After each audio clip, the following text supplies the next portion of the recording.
მათ, ვინც მე მეოცნებას მიწოდებს, ხოსე მარტის სიტყვებს გავახსენებ. დღევანდელი ოცნება, ხვალინდელი კანონი იქნება. მე არ მეშენია საპყრობილის, არ მეშენია იმ ბოროტირის ხვისა, რომელმაც 70 ამხანაგი წამართვა. დამადანაშაულეთ, ისტორია მაინც მე გამომართლებს. ეს არის ფიდელ კასტროს ცნობილი სიტყვები მონკადას ყაზარმაზე, მას შემდგომ რაც ამ ყაზარმაზე განხორციელებული თავდასხმა წარუმატებლობით დამთავრდა, შემდგომ ფიდელი და მისი თანამებრძოლები დააპატიმრეს და სასამართლო ექთნის ოთახიდან მიმდინარეობდა. სწორედ მივხვდით დღეს კუბა ლიბრეს მეოთხე ეპიზოდს წერთ და ტრადიციულად ამ ამბავში დამეხმარება გიორგი ხატიაშვილი, რომელიც ამერიკაში იმყოფება და სულ ცოტა ხანში შემოგვიერთდება. დღევანდელ ეპიზოდში ვისაუბრებთ რევოლუციის პირველ ნაწილზე. ფიდელი, რომელიც უკვე სრულყოფილი პოლიტიკოსია, შეტევაზე გადასვლას გადაწყვეტს.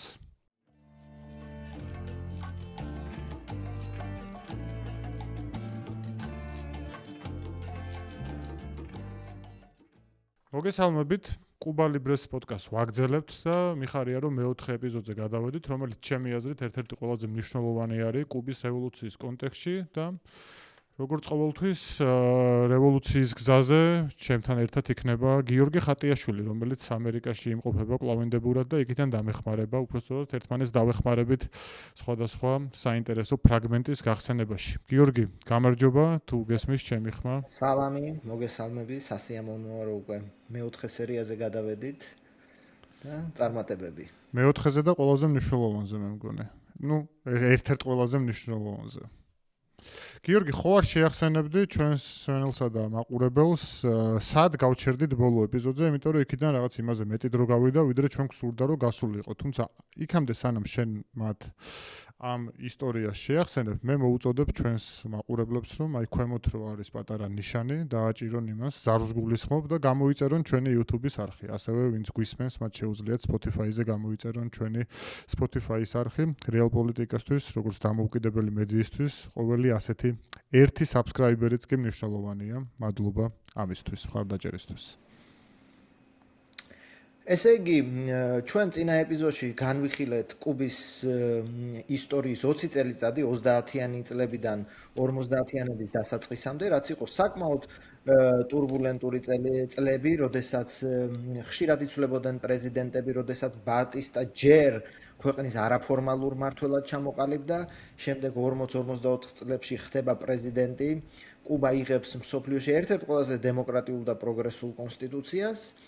ბატისტა ტოვებს თანამდებობას 44 წელს და შემდეგი ორი პრეზიდენტის დროს, ასე ვთქვათ, განგსტერიზმი და კორუფცია კიდევ უფრო აყვავდა კუბაში და 1958 წელს ბატისტა ბრუნდება ქვეყანაში, ხდება კუბის სენატორი და მოკლედ ეს კორუფცია და განგსტერიზმი უკვე ყველა სკელში ამოვიდა და 1952 წლის 10 მარტს, ესე იგი, უსისხლოდ, არავის ასე ვთქვათ არ დაუცვამს კუბის წინა რეჟიმი, ბატისტა ახდენს სამხედრო გადატრიალებას და ხდება ხელმეორედ, ასე ვთქვათ, კუბის პრეზიდენტი. შეგვიძლია ვთქვათ, რომ აქ სრულდება დემოკრატიული კუბის მოკლე და მცირეხნიანი ისტორია, აქვე სრულდება პრეზიდენტ პრიოს მმართველობა და იწყება ახალი ეტაპი, რომელიც სრულიად უნიკალურია ბევრი თვალსაზრისით, იმ თვალსაზრისითაც, რომ პრინციპში ბატისტას მეორე დაბრუნება, ამ დაბრუნებამ მნიშვნელოვანი როლი შეასრულა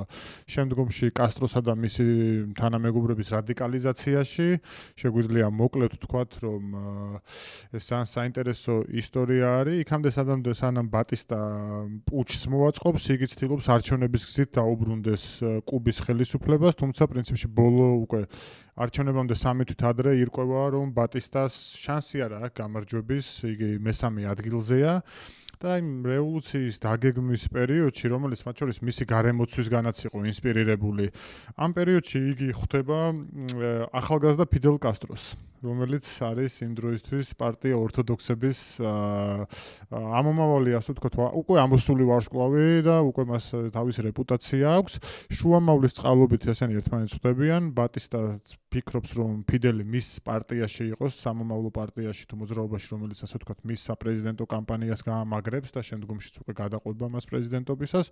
თუმცა აი ამ ძვირადღირებულ ვილაზე, რომელიც ბატისტას ვილაზე, რა თქმა უნდა, შედგა ეს შეხვედრა, ისეთი ძალიან ზოგადი ფრაზებით და პრინციპში არც ერთმა მხარემ ერთმანეთს კარტი არ გაუხსნა, როგორც მოგვიანებით ამბობენ, ბატისტამ მიიჩნია, რომ ფიდელ კასტრო ესე ბუნებით პროვოკატორი იყო და რაღაცა ვერანაირი ემოციური ერთიანობა ვერ დაინახა ბატისტასთან. თავის მხრივ ფიდელ კასტროსაც ახლა გასაგებია, მე მგონი დიდი აღწერა არ ჭირდება, რა შეფასება ექნებოდა და რა წარმოდგენები ბატისტას მიმართ. ეს ისეთ ისტორიისთვის მცირე ჩანართი, რომელიც ბევრ შეიძლება არც ახსოვდეს. მოკლედ სანამ ეს ორი ადამიანი ერთმანეთს შეასკდებოდა, იქამდე საერთო ნიადაგის პოვნას სცადეს, თუმცა წარუმატებლობით დასრულდა.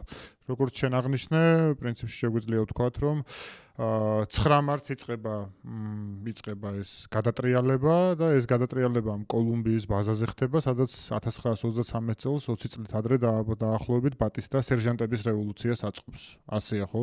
თუ მეშლება რამე დეტალი. და აქ რა არის საინტერესო, რომ შევადაროთ პირველ ბატისტას, ასე ვთქვათ, ხო, პრეზიდენტობას 40-44 წლებში.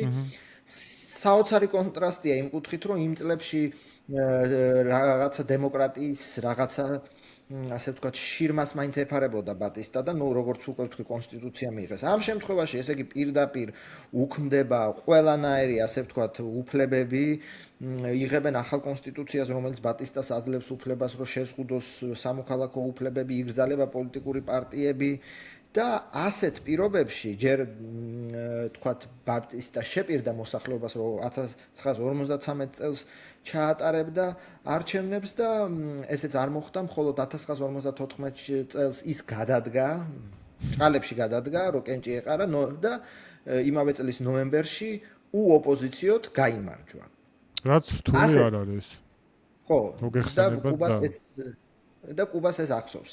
ხო, ანუ ასე ვთქვათ, უკვე დე ფაქტო და დე იურე დიქტატურის პირობებში და ჩვენ ეს სხვა ეპიზოდებშიც განგვიხილავს, რომ ფიდელი ნელ-ნელა მიდის იმ დასკვნამდე, რომ ეხლა ესეთი სამხედრო ჩამოგდება ხელისუფლების ძალისმიერი გზით პრობლემას არ წარმოადგენს და უკვე ფიდელი და მისი თანამოაზრეები იწყებენ ორგანიზებას, რომ რევოლუციის გზით შეიარაღებული რევოლუციის გზით დაამხონ ბატისტას რეჟიმი. აქ ერთი თეორია არის სხვათა შორის, რომლის მიხედვითაც სხვადასხვა მოსაზრებები არსებობს. ერთ-ერთი თეორია არის შემდეგი, რომ ფიდელ კასტროს და მის თანამებრძოლებს სინამდვილეში გაუხარდათ ბატისტას მიერ მოწყობილი რევოლუცია, რადგანაც ეს მათ აძლევდა ნიადაგს და საფუძველს, რომ ის რაც გულისწადილიც მათ მუდამ ჰქონდათ, რომ რევოლუციის გარდა სხვა გზა არ არსებობდა ხელისუფლების შესაძლებლად, აი ამის ლეგიტიმაცია მომხდარიყო.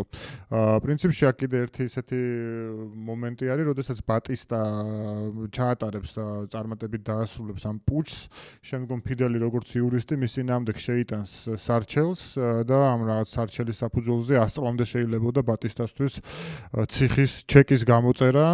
თუმცა თუ სწორედ მახსოვს მოსამართლე ამბობს ძალიან ისეთ საინტერესო და კომიკურ ფრაზას, რომ ეს კანონები და ბატისტას მიერვე მიღებული 1940 წლის კონსტიტუცია გასაგებიაო, მაგრამ ახლა კანონი არის პუჩიო და ყველაფერი ამას ეფუძნებაო. შესაბამისად, გასაგები არის რა ბედი ეწია ფიდელის მიერ დაორგანიზებულ სარჩელს. ხო, აქ რამდენიმე ესეთი მნიშვნელოვანი მოვლენა ხდება, შეგვიძლია რაც ნიშანდობლივია კუბის ისტორიისთვის, პრინციპში ეს პუჩი ისე მოხდა, რომ დიდი წინააღმდეგობა არ შეხვედრია, როგორც იმდროინდელი ადამიანები წერენ და ამბობენ, გეგონება ჰავანაში არაფერი არ შეცრულაო, business as usual, როგორც იტყვიან, ისე ცხოვრობდა ხალხი იმ დღეს, ბოლომდე ვერც კი გაიგო ხალხმა, რომ გადატრიალება მოხდა. გარდა ამისა, აბა გამოიცანი, რომელი ქვეყნის საელჩოში გაიქცა პრეზიდენტი პრიო მექსიკის და აქაც ერთი ნახევრად კურიოზული მომენტია, რომ მივიდა ნახევარი მინისტრთა კაბინეტი უკვე იქ იყო შესაბამისად. სხდომის ჩატარებაც შეეძლოთ, თუმცა მათი ლეგიტიმაცია უკვე დასასრულს უახლოვდებოდა. აი ეს ამ პერიოდში ასევე უნდა ვთქვათ, რომ პარტიებს ძალიან უჭირთ ოპერირება. ერთის მხრივ ბატისტამ აკრძალა ხო მთლიანად განსაკუთრებით აი ამ პუჩის საწყის პერიოდში მათი ფუნქციონირება უკვე პრაქტიკულად არალეგალური იყო. მეორეს მხრივ პარტიებმა არ იციან რა ასე ვთქვათ რეაქცია გააკეთონ ამ პუჩზე. ისინი ამბობენ, რომ რა თქმა უნდა გმობთ და არ ვეთანხმებით და აქ არის ხო ეს ტრადიციული პარტიები, ეს ორთოდოქსები, კომუნისტები შეგვიძლია გავიხსენოთ, ეს ავთენტიკო და ეს ორი პარტია იყო ხო, რომლებიც ანაცვლებდნენ, თუმცა საბოლოო ჯამში თითქოს მათ აი ამ ახალ ალგორითმზე პასუხი არ აქვს და ხდება ერთი საინტერესო მომენტი, რაც ჩემი აზრით არის მნიშვნელოვანი ფიდელ კასტროს ცნობიერების განსაზღვრაში ეს პუჩი ამერიკის შეერთებულმა შტატებმა თუ სწორედ მახსოვს 17 დღეში ცნო ლეგიტიმურად. და ჩვენ გვახსოვს ხო 1923 წლის გადატრიალების შემდგომ აი რამონ გრაუს პირველ 100 დღიანი უბრალოდ სესპადესის 100 დღიანი მთავრობა რო იყო. მაშინ მათ შორის მიზეზი იმისა თუ რატო ჩამოიშალა ის მთავრობა იყო რომ ამერიკიდან არ მოვიდა ასე ვთქვათ მწვანე შუქი. შესაბამისად ფიდელის თავში ამერიკა კიდევ უფრო ხდება ასე ვთქვათ აი ეს აგრესიული ბუნების ძალა, რომელსაც უნდა რომ დაიპყროს პრინციპში კუბა და მისი ინტერესების ქვეშ მოაქციოს. მე ვფიქრობ, რომ ჩვენი ეპიზოდის ერთ-ერთი მნიშვნელოვანი ნაწილი არის მონკადას ბაზაზე თავდასხმა და ამაზე მე სიამოვნებით დაგითმობ შენ მიკროფონს, თუმცა მაგამდე მივალთ, მინდა ასე ვთქვა, რომ ფიდელის ცხოვრება ამ პროცესში არის საინტერესო. თუ კი იმ პერიოდის ჩანაწერებს გავეცნობით, ჩვენ ნახავთ, რომ მთლიანად არის გადადებული იგი პოლიტიკისთვის. მან ეს რაღაც არაფორმალური ცალკე გადაწყვიტა არაფორმალური მოძრაობის გაკეთება და ეს მოძრაობა ცხოვრობდა როგორც რელიგიური სექტაო, როგორც ამბობენ ამ მოძრაობის თავდაპირველი წევრები, მან აკრძალა დალევა პრაქტიკულად ისე ძალიან მკაცრად აკონტროლებდა გართობაზე, არ ვიცი, კიდევ სხვადასხვა ასე ვთქვათ, ყოფითი ცხოვრებისთვის დამახასიათებელი რაც არის, შეიძლება ამ ბაზიდან გასვლები, არადისციპლინური ასე ვთქვათ, ქმედებები და ნელ-ნელა გადაწყვიტა, რომ საკუთარი ძალებით ეცადა, ასე ვთქვათ, კუბის პოლიტიკაში ფეხის მოკიდება და ახლობით 1 წლის თავზე 1200 კაციანი მოძრაობა ჰქონდა მას გაკეთებული.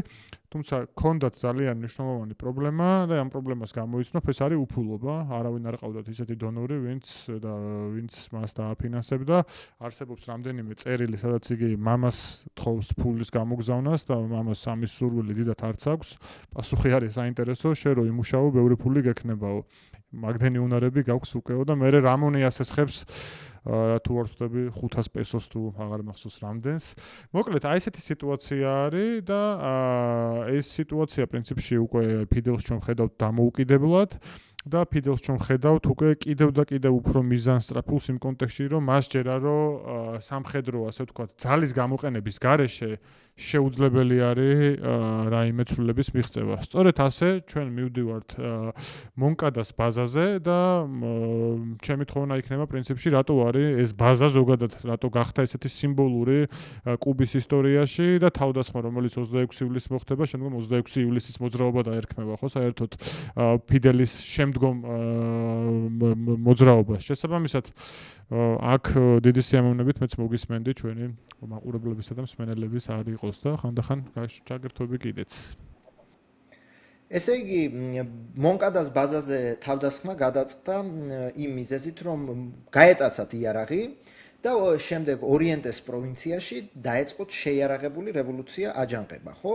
ეს ორიენტეს პროვინცია არის ის პროვინცია, სადაც ესე იგი ყველა კუბის განმათავისუფლებელი ომი და ესე ვთქვათ რევოლუცია იწყებოდა ხოლმე და ასევე მონკადაც ხო ეს სახელი ჩვენ ვახსენეთ, ეს იყო ასე ვთქვათ ესეთი გმირი ეს კუბის ადრეული წლების და ამიტომაც დაერქვა, ხო? სამხედრო ბაზას. ფათაშორის მაგაზე ბექა ყობახიძე მომწერა, რომ უტუ მიქავა უფრო ისეთიო, რა ქვია, კონტროვერსიული ადამიანი იყო, ვიდრე ბატონი მონკადაო, ისე მოისმინა ჩვენი ეპიზოდიდან. გამახსენდა ისე კუბის უტუ მიქავა, რომ უწოდე გილერმო მონკადას. ნუ ისტორიაში ცოტა არის ადამიანი, ვინც ასე ვთქვათ, კონტროვერსიული არ ყოფილა, ხო და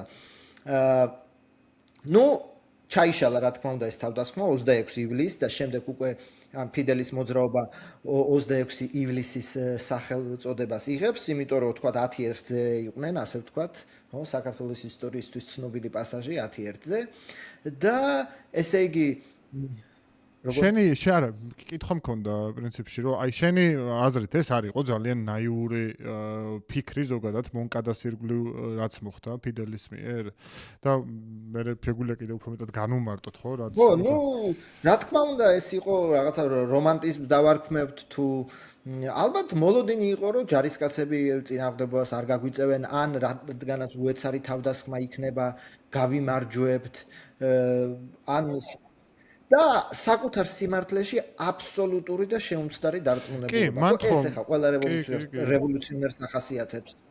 იმიტომ რომ სხვა ახლა რა გაგადა შემდეგ მოვყვებით ხო რა გაგაძლებინებს ახლა ჯუნგლებში და ბოლოს 10 კაცი რო დარჩები და ასე შემდეგ. ეს საკუთარ თავში აბსოლუტური ჭეშმარიტი და შეუმცდარი დარწმუნებულობა. მონკადას ამბავი, აი მაგის კარგი გამოხატულება, შენ ძალიან სწორად თქვი, რომ მოულოდნელობა იყო მისი ერთ-ერთი გეგმა, რაც უნდოდა რომ გაეკეთებინა და მეორე იყო ეს მოულოდნელობის ეფექტი და ასე ვთქვათ, გარნიზონის აღება ინსპირირებული იყო რამდენადაც მახსოვს საფრანგეთის რევოლუციიდან, იგი ფიქრობდა, რომ ამ ტაქტიკით შეიძლებოდა ასე ვთქვათ ბატისტას ხელისუფლების ჩამოშლის დაწყება და გარდა ამისა, მან 26 ივლისი შეარჩია, იმიტომ რომ მაგ დღეს არის და იფიქრა, რომ მონკადას ბაზას ზოგადად იცავდა 400 ადამიანი და მან იფიქრა, რომ ეს ხალხი დალევდა სახში წავიდოდა ცოლებთან, საყვარლებთან, ბავშვებთან, არ ვიცი, ყველას თავის გზა აქვს და რაღაცას მონახავდა, თუმცა მოხდა აქ მეორე უბედურება იმის ნაცვლად, რომ ეს ხალხი სახში წასულიყო, ყველა სხვა ჯარისკაცებთან ერთად პირიქით ბაზაში მოიყარეს თავი და იქ ბევრი დეტალური განხილვა არის,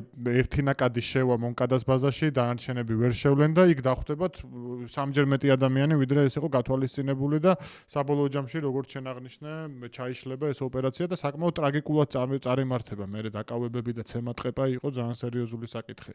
თუმცა ეხლა ის არის რა ქვია, მივალთ მაგამდეც. ფიდელი ისტორიის კაი სტუდენტი იყო, მას უნდა ცოდნოდა, რომ ეხლა ბასტილია 90% ცარიელი ციხე იყო, რომელსაც რაღაც 4 თუ 5 კაცი იცავდა და საიმპატიმარი იყო, თუ არ ვწდები და ამის მონკადა იყო კბილებამდე შეარაღებული ბაზა, სადაც თუ არ დაახლოებით 60 ესე იგი კაცი დაიჭირეს, აწამეს და დახვრიტეს. იქ სხვები გაიქცნენ. ფიდელი დაიჭირეს, თუმცა ფიდელს გაუმართლა, ჯერ გაიქცა ფიდელი და მერე დაიჭირეს. წეში დაიჭირეს, მერე ხო, მამაომ და იმას ხნა რა ქვია, მამაოს დახმარებით დაიჭირეს მისი მთელი დანაყოფი. იმან თხოვა გარედან ასე ვთქვათ. იმაში გაუმართლა, რომ ვინც დაიჭირა, ის პოლიციელი არ ემხრობოდა წამებას. შესაბამისად ფიდელი არ უწამებიათ, პირდაპირ გადაიყვანეს განყოფილებაში. და იწყება სასამართლო პროცესი.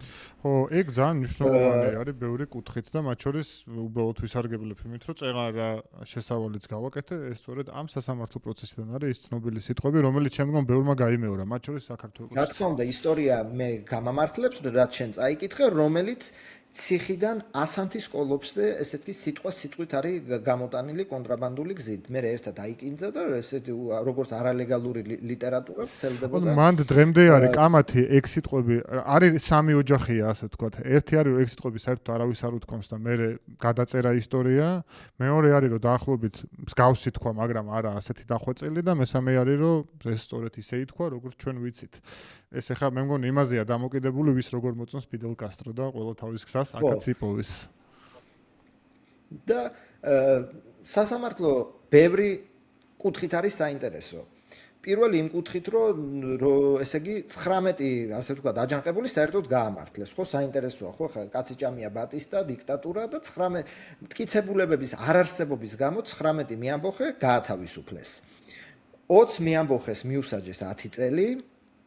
რაულს ფიდელის ძმას, რომელიც ამას წინათ 95 წლის გახდა და ასე ვთქვათ კუბის დღემდე დე ფაქტო ლიდერია, ხო, ასე ვთქვათ, მიუსაჯეს 13 წელი.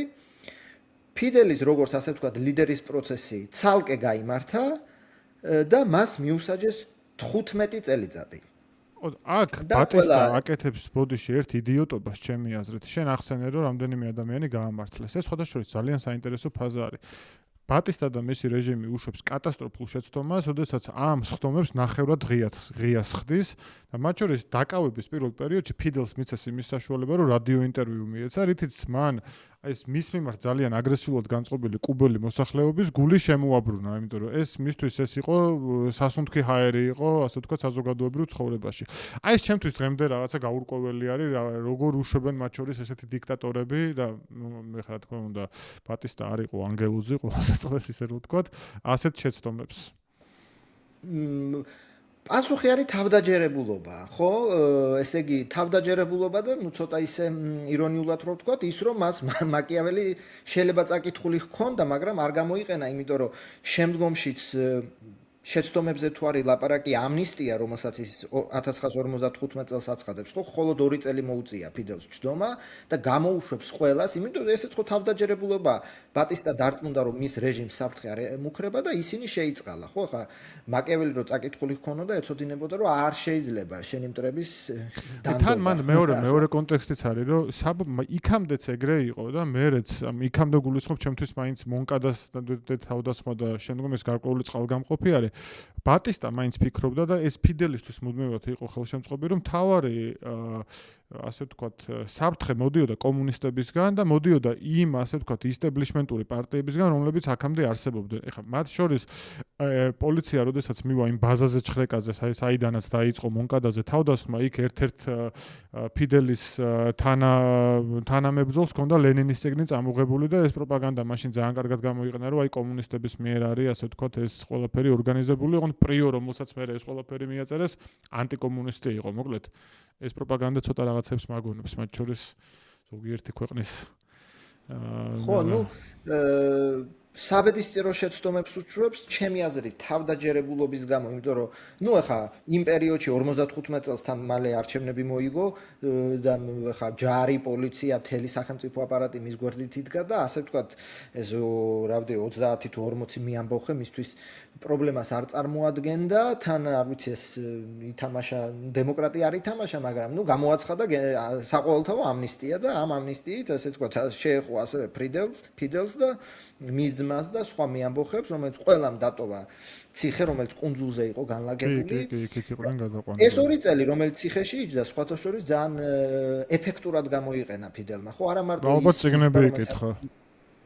წიგნები იკითხა და მეორე სასამართლოზე წარმოსთქმული ასე ვთქვათ სპიჩის გარდა სხვაც ასე ვთქვათ ეს წერდა წერილებს, რომელიც მე არალეგალურად იბეჭდებოდა იმ თანამებრძოლების მიერ, რომელიც ასე ვთქვათ თავისუფლებაზე იყვნენ და ვრცელდებოდა და ნელ-ნელა ეს პოლიტიკური ასე ვთქვათ რენომე და პოლიტიკური სახელი ფიდელს უფრო და უფრო გაუმყარდა კუბელ მოსახლეობაში. მან ხო იცი ერთი საინტერესო ისტორია, სხვათა შორის ეფექტურ გამოყენებაზე როცა ვაპარაკობთ, მაგის ფიდელის ციხის ბადრაგი ვინც იყო, მერე გახდა დაცვის უფროსი. ეგეთი უცნაური დამეგობრებები იშვიათი არის ციხეში შენი ბადრაგი, როცა შეგიძლია რომ მოიმხროს, იგი მართლაც გაქვს რაღაც კომუნიკაციის ისეთი ნიჭი, რაც ბევრს შეიძლება არ ჰქონდეს.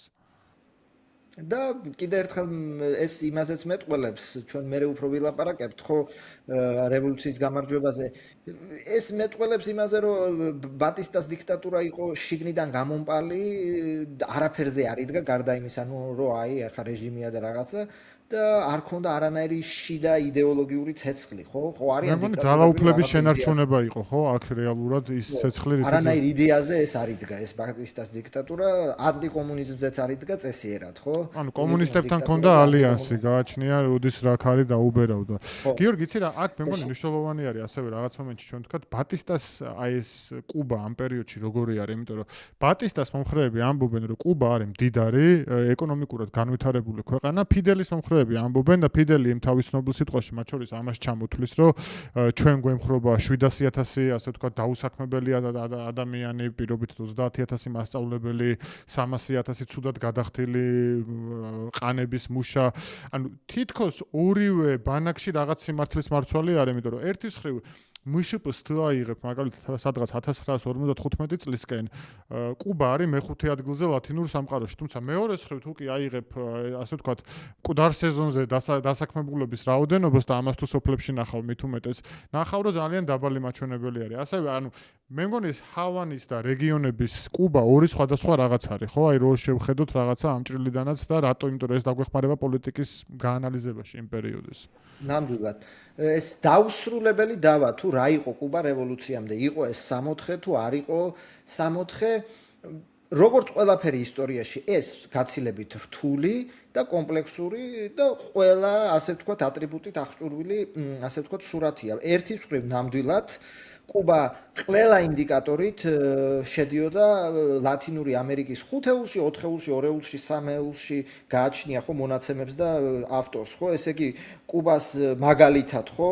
ვენესუელას შემდეგ ლათინურ ამერიკაში მეორე ქვეყანა იყო ავტომობილების რაოდენობით, გააჩნია წყაროს მესამე, მეორე ქვეყანა ტელეფონების რაოდენობით, კომუნიკაციებში იყო ძალიან წინწასული, ძალიან რადიოების მაჩვენებელი, ტელევიზორების რაოდენობით, მაგრამ როგორც შენ აღნიშნე, ეს ყველაფერი იყო კონცენტრირებული ჰავანაში. ჰავანა იყო თავკომპალა, სრული, მაგალითად არა, ესე იგი, ბიზნესის, რომელიც შაქარს არ ეხებოდა 75% ჰავანაზე მოდიოდა, ექიმების ნახევარი მედდების 70%, ანუ თუ რამე განვითარება იყო კუბაზე, იყო ჰავანაში. ჰავანას მიღმა ეს იყო მედიცინა კარგი ახსენე, იმიტომ რომ ერთი უტყუარი სტატისტიკა არსებობს, კუბაში 1000 მოსახლეზე მოდიოდა ერთი ექიმი და იგივე მაჩვენებელი ორიენტეში იყო 2500 მოსახლეზე. ანუ აი ეს კარგად ანახებს იმ დისპროპორციას, რაც დედაქალაქსა და რეგიონებს შორის არსებობდა.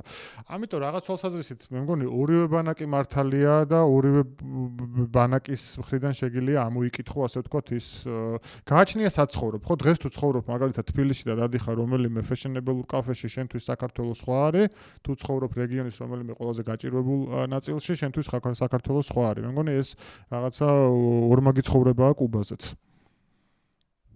ეს იყო მზარდი, მაგრამ კატასტროფულად უთანასწორო სახელმწიფო, ხო? რითაც ამაყობს თქვათ კუბის რევოლუცია წიგნიერების მაჩვენებელი, რომელიც კი ბატონო 100%-მდე გაიზარდა. მაგრამ 1953 წლის აღწერით, ხო, კუბის მოსახლეობის 24%-მა არ იცოდა წერა-კითხვა. დიდაჯღერს, მაგრამ მეორე მხრივ კუბა იყო ლათინურ ამერიკაში მეოთხე ქვეყანა წიგნიერების მიხედვით. კიდევ ერთხელ კონტექსტში უნდა დავინახოთ, ხო? ამ კუთხით 76%-მა იცოდა წერა-კითხვა და კი ბატონო ფიდელის დროს ეს 100%-მდე გაიზარდა. შესაბამისად ეს იყო, როგორც უკვე აღვნიშნეთ, საოცრად უთანასწორო ქვეყანა, მაგრამ კონტექსტ თუ ავიღებთ, შედიოდა 4-ში, 3-ში, შემოსავლითაც კი შედიოდა, რომელიც რა თქმა უნდა ესე იგი 10% მიქონდა სახში 40-50% შემოსავლის, მაგრამ შედიოდა ლათინური ამერიკის, ესე იგი 3-ში, 4-ში. აი ესეთი მოცემულობა და შესაბამისად ის ფიდელის მესიჯიც, რა თქმა უნდა, ხალხში, ასე ვთქვათ, პოვებდა გამოხმაურებას, იმიტომ რომ კი ბატონო, ახლა ძალიან კაია თუ სოფლიო, ლათინურ ამერიკაში ტელევიზორების რაოდენობით პირველ ადგილზე ხარ, მაგრამ მეორე მხრივ, ესე იგი, რაღაცა 40% მოსახლეობის, რომელსაც სკოლაში წასვლა უწევდა, სკოლაში არ დადიოდა. საჯარო განათლება კატასტროფულ დღეში იყო. ასევე მიუხედავად იმისა, რომ თავად ბატისტა იყო, ასე ვთქვათ, მულტირასობრივი წარმომავლობის ადამიანი, რასობრივი პრობლემაც იდგა კუბაში, ჩვენ ვახსენეთ აზიური პრობლემა ამ კონტექსტში. მოკლედ შეგვიძლია ვთქვათ, რომ აი პინოს კუნძულიდან, სადაც იყო ეს ციხე, ამ ვითარებაში, ამ კონტექსტში ტოვებს, ხო? ფიდელიც. ამ კონტექსტში და მე ასევე მინდა კითხვა, აი ეს შეგვიძლია ვთქვათ, რომ აი ამ რევოლუციის ნაწილის ეს პირველი ნაწილი არის, მეორე ნაწილს გავაგზავნებ შემდგომში. აი შენ რას გეუბნება ეს მონკადას ისტორია?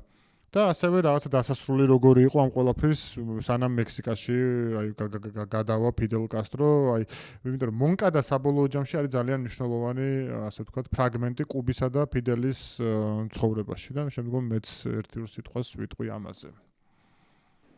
მონკადა ეს არის, ისტორიოგრაფიულად ხო, ესე იგი დასაწყისი, როგორც უკვე აღვნიშნეთ 26 ივლისის მოძრაობა დაირქვეს 26 ივლისის საპატივცემულოდ, ეს არის ესე ვთქვათ სასტარტო წერტილი. რა დასკვნები გამოიტანა ფიდელმა? პირველ რიგში ალბათ ის დასკვნა, ყოველ შემთხვევაში ის დასკვნა, რომ ბატისტა უფრო ძლიერია და ან დავნებდე, ან ვერ მოვუგებ, ეს დასკვნა მას არ გამოუტანია, იმიტომ რომ ვიცით ჩვენ როგორც კი ტოვებს ციხეს, თქვათ მაისში გამოვიდა ამნისტიით და ივლისში ის უკვე მიემგზავრება მექსიკაში, ეს მექსიკა საბედისწერო ქვეყანაა კუბის ისტორიაში, რომ მოამზადოს შემდეგი სამხედრო რევოლუციური ამბოხება. ამ შემთხვევაში არის რომ მექსიკაში თქვათ გაიარონ ვარჯიში ტრეინინგი და შემდეგ თქვათ დესანტირება მოხდეს კუბაში. შესაბამისად დასკვნა გამოიტანა, რომ ეს იყო დროებითი უკან დახევა, ანუ ან რომ რეჟიმმა ერთი ბრძოლა მომიგო, მაგრამ ომს მე მოვიგებ. ყოველ შემთხვევაში არც ციხეს, არც ამ შემთხვევაში არ გაუტეხია მისი ესე ვთქვათ შემართება არ გაუტეხავს საერთოდ. მე ვფიქრობ, რომ მეც პრინციპში შემიძლია ვთქვა, რომ დაგეთანხმო, მეტიც მე მგონია, რომ საერთოდ არ ფიქრობს ის გარდაცვლილი თანამებრძოლებისა, რომ მონკადა იყო შეცდომა, ვინაიდან ციხიდანაც თუ კი მიწერილ მოწერილს ჩავხედავთ, ამბობს, რომ იგი ამაყობს ამითი, იგი მუდმივად ხაზს უსვამს, რომ ეს სურო ფიდელი და მისი თანამებრძოლები მოეკლათ, კუბელ ხალხს მიცემდა იმის მაგალითს, რომ კუბის მოსახლეობიდან ამოზრდილი პოლიტიკოსები შეეცადნენ კუბის გათავისუფლებას და აი ამ ჩირაღდან სხვა ადამიანები გადაიბარებენ კიდევ უფრო სწრაფად ვიდრე ეს აქამდე შეიძლებოდა.